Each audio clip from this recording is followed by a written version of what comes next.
ஒரு சிறிய ராஜ்யத்தை ஒரு அரசன் ஆண்டு வந்தான். அவனுக்கு கேளிக்கைகளும் வேடிக்கைகளும் மிகவும் பிடிக்கும். அவனது சபையில் இருந்த அனைவரும் இதனால் மகிழ்ச்சி அடைந்தனர். ஒரு நாள், என் அருமை மந்திரிகளே, இந்த மாதம் நான் ஏதேனும் புதுமை செய்ய வேண்டும் என விரும்புகிறேன். மதிப்பிற்குரிய அரசே, போன மாதம் நாம் ஒரு மயில் நடனத்தை கண்டுகளித்தோம். அது அற்புதமாக இருந்தது. சென்ற வாரம் நாம் கோமாளிகளை நடனமாடச் செய்தோம். ஆம், அதுவும் நன்றாகவே இருந்தது. சரி, இந்த மாதம் என்ன? மதிப்பிற்குரிய அரசே, அதிலையிலிருந்து சில கலைஞர்கள் நமது நகரத்தை நோக்கி வந்திருக்கிறார்கள்.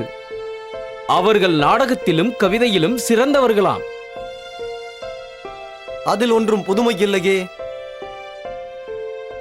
மதிப்பிற்குரிய அரசே, நமது மூத்த மந்திர கலைஞர்களை கொண்டு நிகழ்ச்சி நடத்த சொல்லலாமா? வேண்டாம் வேண்டாம், நானே யோசிக்கிறேன். நன்றாக நடனத்தில் பயிற்சி பெற்றிருக்கும் குரங்குகளை அழைத்து வாருங்கள். மிக அற்புதமான யோசனை மன்னரே. நல்ல யோசனை. மந்திரிகள் ஏற்பாடுகளை செய்ய புறப்பட்டனர்.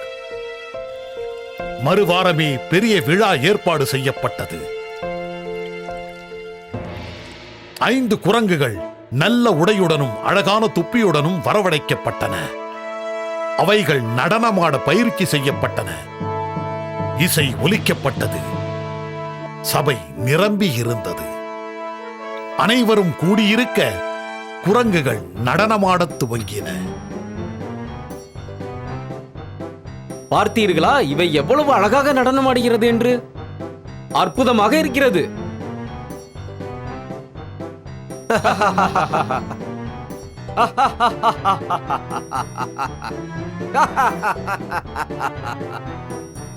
இந்த உடையில் அவைகள் மிகவும் அழகாக இருக்கின்றன. அப்போது மூத்த மந்திரி ஒருவர் அரசரை நோக்கி வந்தார். அரசர் குரங்குகளை ரசித்துக் கொண்டிருந்தார்.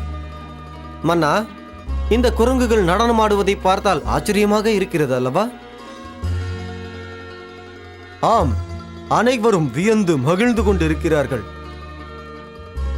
ஆனால் மன்னா, நாம் எச்சரிக்கையுடன் செயல்பட வேண்டும். சிறிய இடையூறு ஏற்பட்டாலும் நாம் இந்த குரங்குகளை கட்டுப்படுத்தவே முடியாது. இல்லை இல்லை, இந்த குரங்குகளுக்கு நன்றாக பயிற்சி தரப்பட்டுள்ளது. நீங்கள் சொல்வது உண்மைதான் மன்னா, ஆனால் இவற்றின் அடிப்படை குணத்தை மற்றும் நாம் மாற்றவே முடியாது. இவைகள் குரங்குகள் என்பதை மறந்து விடாதீர்கள். நீங்கள் சொல்வதை ஒற்றுக்கொள்ள முடியாது.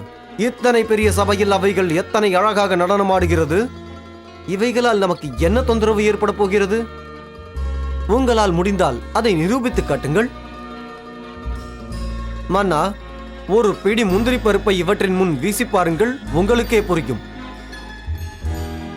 சரி, பருப்புகளை எடுத்து வாருங்கள். அரசர் குரங்குகளின் முன்னால் முந்திரி பருப்பை எறிந்தார். திடீரென்று நடனம் நின்று விட்டது. குரங்குகள் முந்திரிக்காக ஒன்றை ஒன்று அடித்துக் கொண்டன. தங்களது தொப்பிகளையும் துணிகளையும் அவிழ்த்துவிட்டு முந்திரியை நோக்கி ஓடின. சபையில் இருந்தவர்கள் குரங்குகளின் இந்த சேட்டையை ரசித்தனர். ஹேய், அங்கே பாரேன். இது நடனத்தை விட மிகவும் அருமையாக இருக்கிறதே.